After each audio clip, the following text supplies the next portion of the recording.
todos, sejam todos e todas muito bem-vindas à nossa sala virtual. É uma alegria poder compartilhar com vocês a conclusão da atividade do módulo 2 do curso de aperfeiçoamento em educação especial na perspectiva da educação inclusiva. O tema que abordaremos hoje é de extrema relevância. A linguagem é mais do que um meio de comunicação. Ela é uma ferramenta essencial na formação do pensamento e da consciência. Eu sou o professor Marcelo Travassos, homem negro, de estatura mediana, com cabelos pretos, lisos e curtos, já com alguns fios grisalhos. Meus olhos são de cor preta e estou vestindo uma camisa de manga comprida na cor azul. Infelizmente, ainda não possuo um sinal em libras, mas valorizo profundamente essa forma de comunicação e reconheço sua importância na construção de uma educação verdadeiramente inclusiva. Tenho a honra de estar acompanhado de duas colegas muito especiais nesta apresentação. Convido agora a professora Juscelia, nossa parceira de curso, para se apresentar. Olá, boa noite. Meu nome é Juscelia Conceição Santos. Eu sou uma mulher preta, cabelos trançados, uso uma faixa azul escura na cabeça. Estou vestindo meu vestido é azul com estampas brancas e azul claro. Eu também não tenho ainda o sinal de Libras e quero deixar aqui o meu prazer estar participando. Eu sou cursista nesse curso, muito importante para a minha vida, e muito feliz e agradecida por esse momento. Também contamos, obrigado, professora, também contamos com a presença da nossa tutora, a professora Jordana Arraes, que tem nos acompanhado com dedicação e sensibilidade ao longo dessa caminhada formativa. Professora Jordânia, fique à vontade para se apresentar. Boa noite a todos, espero que todos estejam muito bem. Me chamo Jordânia, como o professor Marcelo mencionou. Estou acompanhando e tendo a honra de acompanhá-los nesse curso, que é um diferencial, um marco realmente para o nosso processo de aprendizado, e trago aqui um pouco da minha audiodescrição. Sou uma mulher negra, cabelos encaracolados, enrolados, levemente grisalhos, e os olhos castanhos claros. Estou vestindo estou com um vestido, de mangas curtas, nas cores preto e verde, e logo atrás de mim tem um painel que é painel virtual. E estou aqui para participar desse momento tão maravilhoso, porque o aprendizado ele nunca é limitado, não é sistematizado, muito pelo contrário. Ele vai além das fronteiras, e eu espero estar aqui para somar com todos, tá? Para mim é um... Obrigado, professora. A linguagem é mais do que um meio de comunicação. Ela é uma ferramenta essencial na formação do pensamento e da consciência. Mas, afinal, o que isso quer dizer?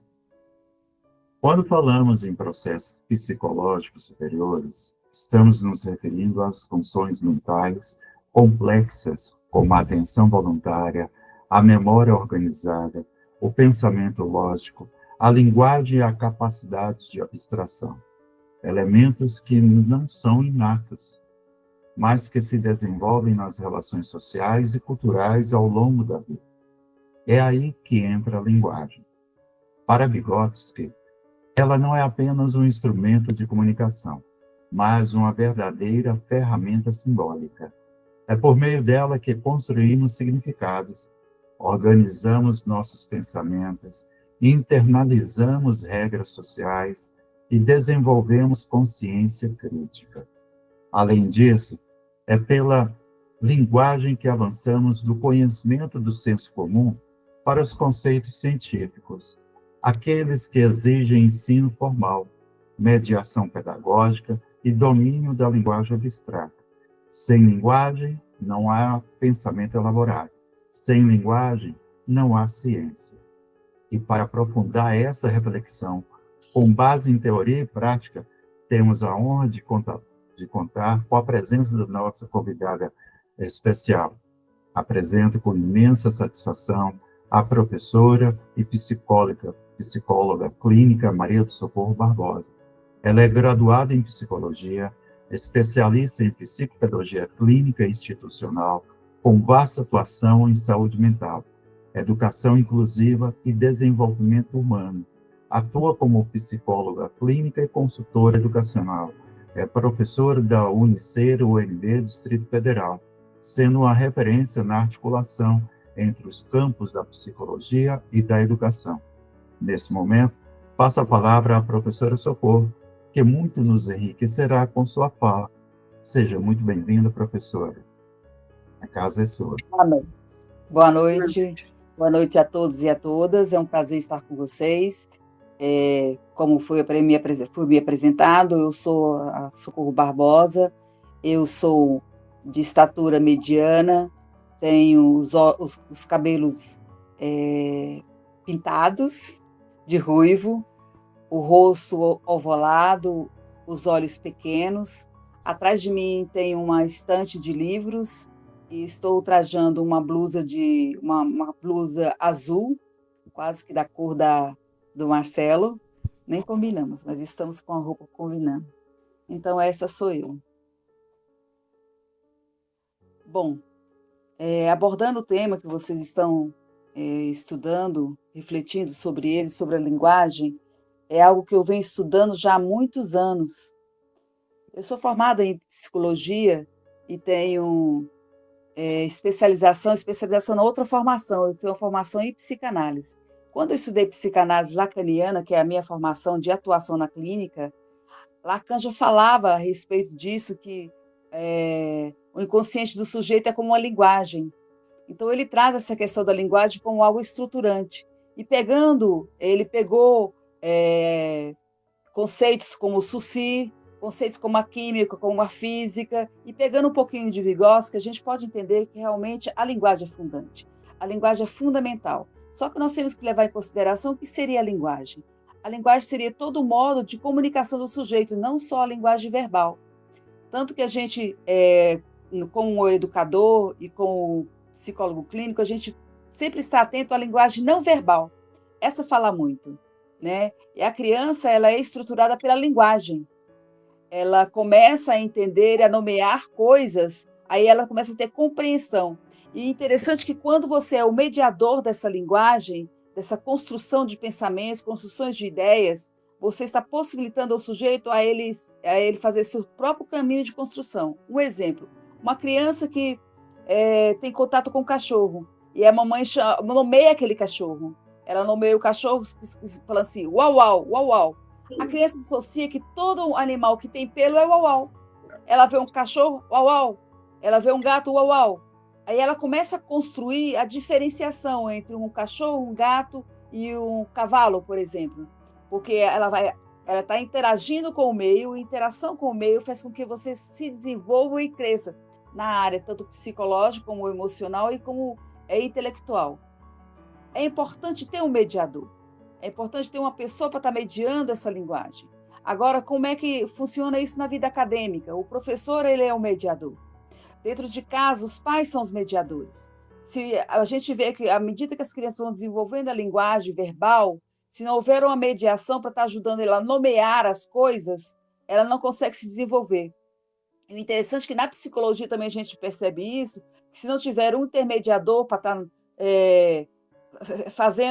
validar essa fala dessa criança, ela não se constitui como ser, ela não se estrutura como pessoa. Então, a importância da linguagem, ela não é só fundante na questão psíquica, ela é fundante na questão social, na questão de posicionamento social, dela em se entender quem é ela, onde ela está e que objetivos ela quer da vida. Agora, eu fico pensando como trabalhar a linguagem, diversos tipos de linguagem. Nós temos diversos tipos de linguagem, né? Será que a escola está preparada para estar desenvolvendo essas várias áreas de linguagem? Porque a gente tem uma preocupação com a linguagem verbal e não há uma preocupação com a linguagem das pessoas que não têm a verbalização, ela não consegue verbalizar, mas, no entanto, ela consegue se comunicar através de Libras.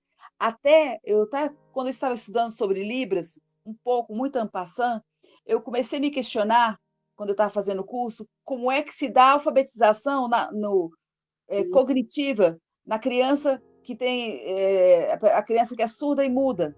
Como é que se dá essa internalização? Como é que esse cérebro ocorre a aprendizagem dele se é igual à aprendizagem da pessoa ouvinte, da pessoa falante?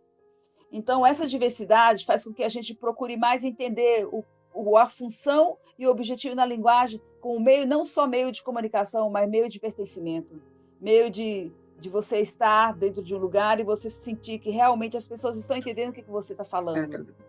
Você está conseguindo, não a linguagem só como meio de comunicação, mas um meio de estruturação. Então, é interessante a gente pensar que esse processo, Vygotsky teve toda essa preocupação, diferente dos seus antecessores, né, de Jean Piaget. Ele acreditava que se você colocar ferramentas o suficiente para aquela criança, ele consegue passar daquela fase que ele está e se desenvolver, ele mesmo se autodesenvolver, se você der condições para que haja esse desenvolvimento, aonde ele só chama de zona proximal. Então, ele acredita que não precisa de fase de desenvolvimento, precisa-se de mediação, precisa-se de condições. Então, independente da pessoa, da condição sociocultural, a condição daquela criança, qualquer criança pode se desenvolver, desde que ela tenha as ferramentas adequadas, a motivação adequada.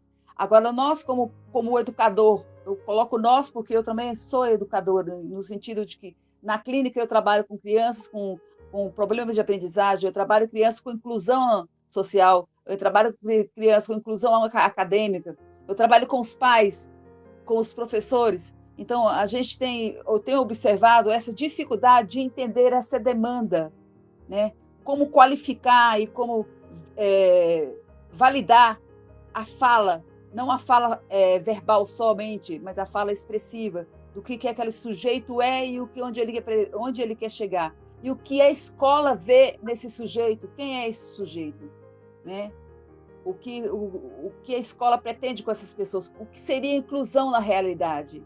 Né? O que você quer incluir? O sujeito ou o sujeito da aprendizagem? Ou o sujeito da formação? Quem é esse sujeito que a gente consegue olhar na escola, diante do nosso dia a dia? Uma escola que não tem um ensino continuado, uma escola que não tem ferramenta, não tem condições, não dá condições para o professor. Então, como é que a gente pode estar refletindo isso? Por isso que eu achei super interessante essa proposta que vocês fizeram, de estar estudando o que é a linguagem. E linguagem num fator de inclusão social. Ok? Bom, eu quando me empolgo falar, eu vou à frente, aí vem um monte de coisas na minha cabeça, mas meu tempo já deu? Eu ainda tenho mais alguns minutinhos?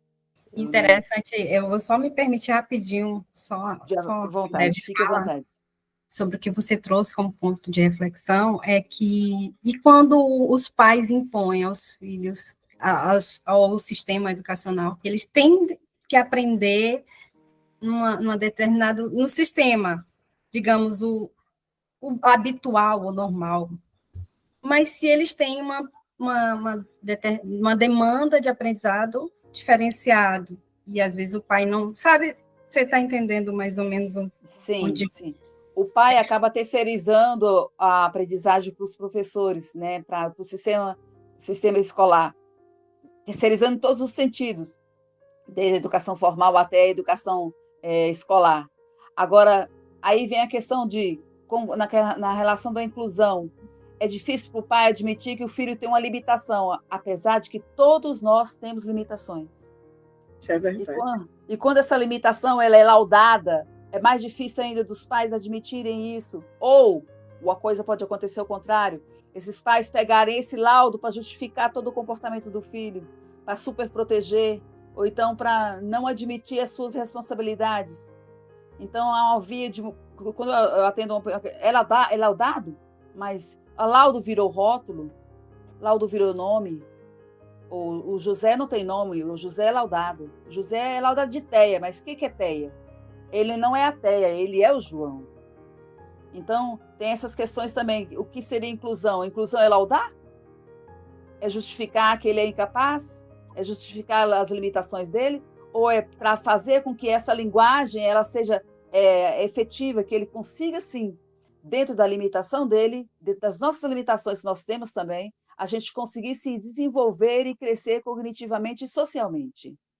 Isso é que é importante. A gente não olhar o laudo, mas olhar o sujeito. O que eu posso fazer para que esse sujeito se desenvolva. Agora, o que acontece com o currículo acadêmico?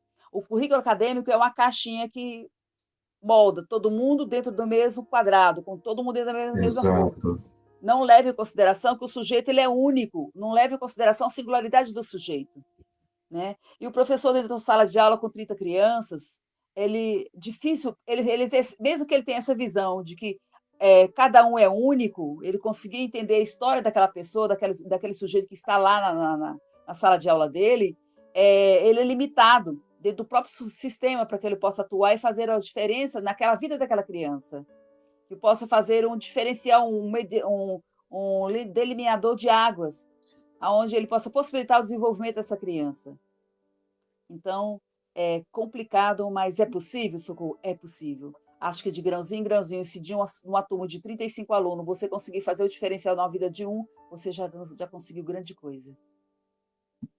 E quando a senhora dizendo como é complexo, que a gente entende que cada ser humano é um, no meu caso, eu me disponho, eu quero isso, acompanhar, observar a criança, e observo, né, a criança, mas eu não consigo chegar naquela ponta para alguém me dar um retorno daquela criança. Essa criança vai para o centro, e o que é que ela faz no centro especializado? Como é que ela se comporta no centro especializado? Porque a gente não pode um dia ir junto com essa criança, com a pedagoga, a psicopedagoga, ver o trabalho deles para a gente poder entender melhor. Quando a criança ela não consegue falar o que ela quer, ela diz uma sílaba, uma palavra, e ela repete aquela palavra. No exemplo, tem uma criança lá que ele viu um cavalo. E ele sai correndo do refeitório, cavalo, cavalo, cavalo. Mas não está lá o cavalo. Mas ele viu o cavalo ali, na frente da escola, e ele repete o cavalo. Eu digo, meu Deus, se eu pudesse levar ele até para andar a cavalo. Mas a gente é limitada, como a senhora falou. E esses limites, eu me dei um pouco de angústia até, porque a precariedade é muito grande. Para mim mesmo, como professora, a formação ela não chega a uma coisa para informação. Não. Ou seja, eu já faço historinha, conto musiquinha, aí vou para a formação para me ensinar a contar musiquinha para a criança. E aquela criança que tem essa especificidade, ela vai... ela vai aprender a bater palminha, porque ela está vendo os coleguinhas bater. Mas ela está entendendo o que é bater a palminha? Mas para ela não tem sentido nenhum. Ela está sendo um mero repetidor. Né? Agora, concluindo o que você está falando, qual é a minha visão que eu tenho? A visão que eu tenho é que não é uma equipe multidisciplinar. Cada um no seu quadrado fazendo o seu trabalho. Mas não há uma troca.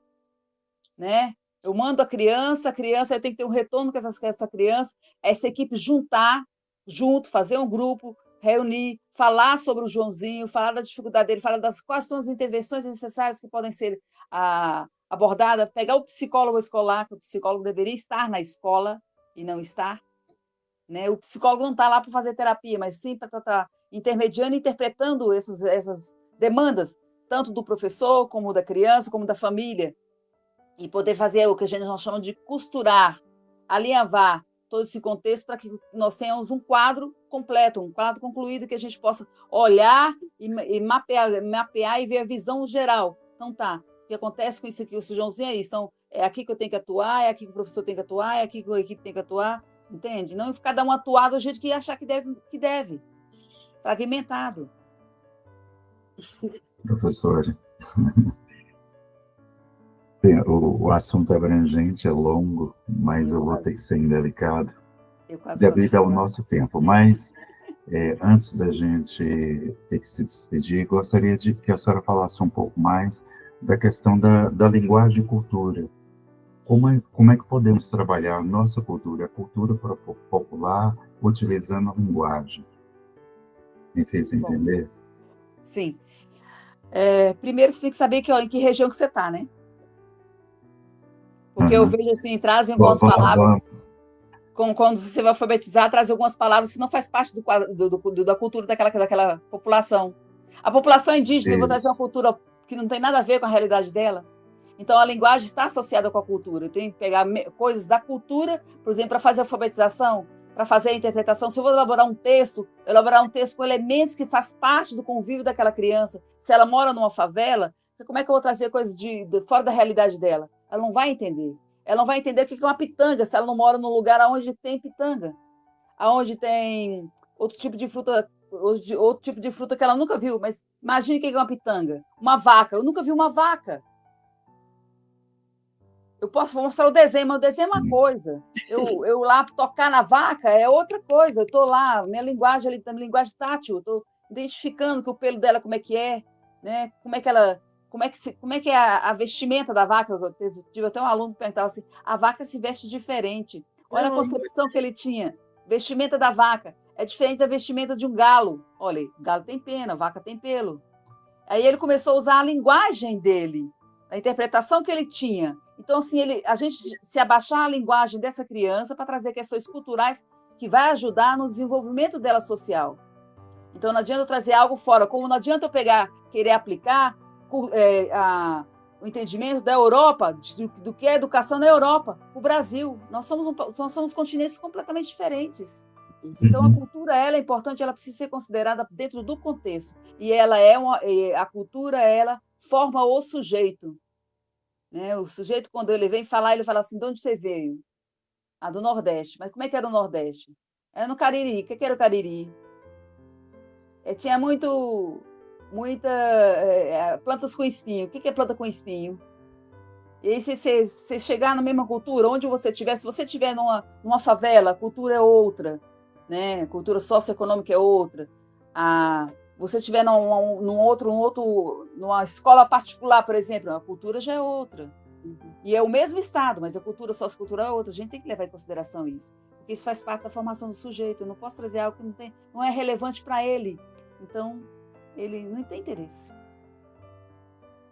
Quero agradecer a senhora, agradecer as colegas.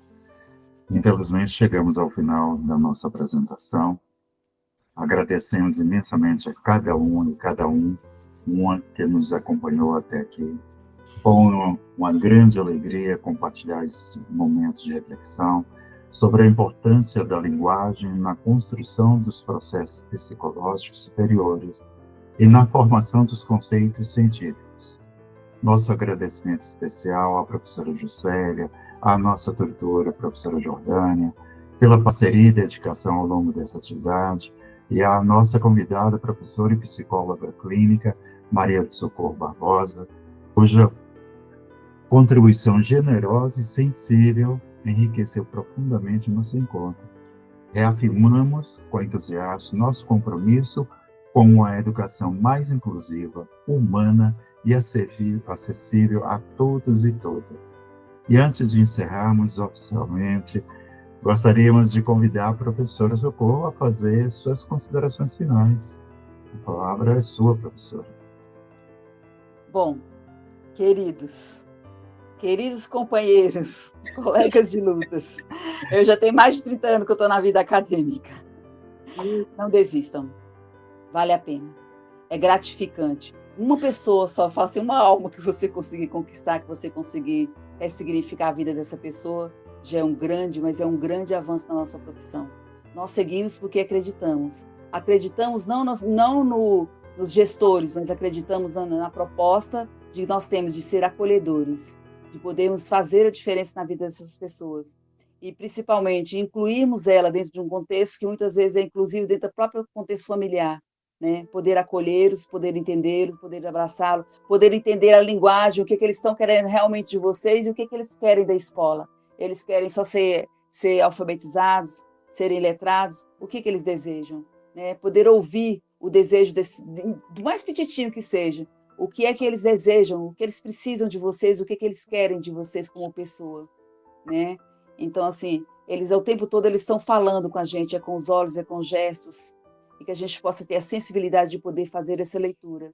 quando a linguagem não é verbal, a linguagem ela é expressada no corpo, e que a gente tem essa sensibilidade de poder entender o que eles querem da gente.